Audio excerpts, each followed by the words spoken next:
Welcome to The Terrible Take, a daily segment telling Steeler Nation what's on our minds. I'm Melanie Friedlander.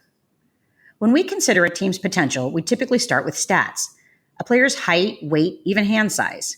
We look at speed, receiving yards, average rush distance, yak, quarterback pressures, and sacks. But there's another element that can't be quantified that might be an important factor for the 2023 Steelers in their bid for a playoff win and beyond. And that intangible is the brotherhood that developed in Latrobe over the past few weeks. Some of it started in the offseason, with players working out together. Once training camp began, it expanded, with All-Pro veterans Patrick Peterson and TJ Watt taking on rookies Joey Porter Jr. and Nick Herbig under their wing to provide guidance and teach technique.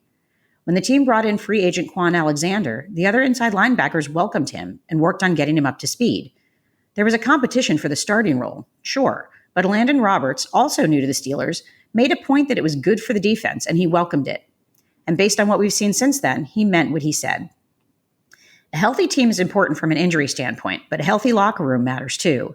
The sense of camaraderie that head coach Mike Tomlin has fostered isn't a happy accident either. When speaking to the media a few days ago, he elaborated on that, saying, "It has been an agenda of ours, particularly in this training camp, that those things you mentioned, that intangible quality that make up teams, I don't believe is a mystical thing.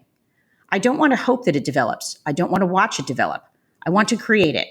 I want to, as individuals and a collective, to own the responsibility of the creation of those things.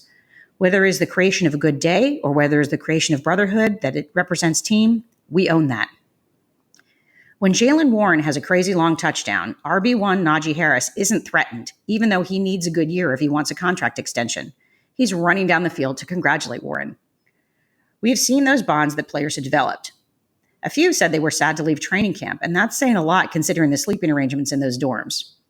There are no divas on the 2023 Steelers roster, just teammates. And that may be the key to navigating a very competitive AFC North and beyond. That's my take. You can follow me on Twitter @GirlSurgeon. Check out The Terrible Take every day at 5 p.m. Eastern Time. Follow us on SteelersDepot.com and check out The Terrible Podcast with Dave Bryan and Alex Kozora every Monday, Wednesday, and Friday.